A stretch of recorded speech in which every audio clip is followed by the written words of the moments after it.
tied around their garment. That every time they move, and they had bell around the edge of their garment. That every time they move, you will hear the bell moving. And if the bell stops ringing for a very long time, they know that they're dead, and they will have to pull them out. Amen. They have to pull them out of there. But it so happened that the word of God says they could not do it without the blood. Tell somebody you can't do it without the blood.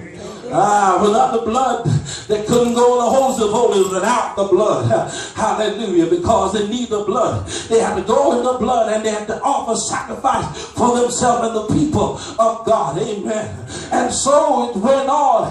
Then finally the Lord said, now that all of that was good. All of that was good. But we need something more than just that. The blood of goats and bullocks and calf was not enough. It needed something more than just that. Oh, come on, somebody. David wrote in Psalm 51, you really don't need the sacrifice of bow and bullocks. You didn't really need that, but rather you need something more than that. All God really needs from us right now is for us to be obedient, because obedience is better than sacrifice. And so we need the blood to purify us. Amen. And so the Bible said that Jesus came, and he came as a more perfect sacrifice. He came as a much better sacrifice.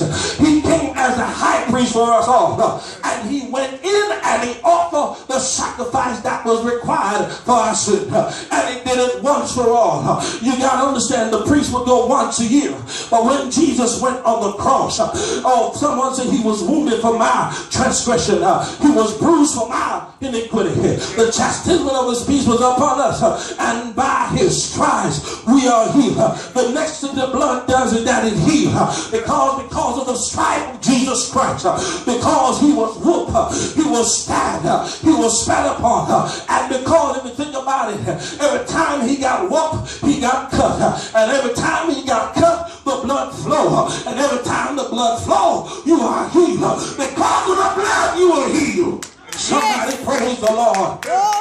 Yeah. Not only does the blood protect, it purifies. Not only does it purify, it heals. Oh, come on, somebody. Oh, I'm thank God for the blood, because Jesus' blood washed away my sin. Here a songwriter said, there's a fountain filled with blood drawn from Emmanuel's vein, and sinners plunge beneath the flow to lose all their guilt to shame. The dying thief rejoice to see the fountain in his vein. Oh, come on, somebody. I'm so glad that only the blood protects you, that only the blood purifies you, that only does the blood heal you, but the blood can save you. Oh, come on, somebody. Because I hear the word of God say, without the shedding of blood, there'll be no remission of sin. Without Jesus Christ's blood, oh, come on, somebody. He knew what he had to do, and that's why he was like a lamb to the slaughter. He did not open his mouth. He went with them. He allowed them to be led into the slaughter. He allowed them to hang him high. Oh, come on, somebody. He allowed them to bring him to the cross. He allowed them to do whatever they wanted to do. But he did it, my brothers and my sisters, for you and I. If it wasn't for me, he wouldn't have died. If it wasn't for me, he would have stayed where he was. But he loved me so much that he died. And because of his blood, I'm saved. Because of his blood, I'm healed. Because of his blood, I'm redeemed. I'm redeemed, but that was silver.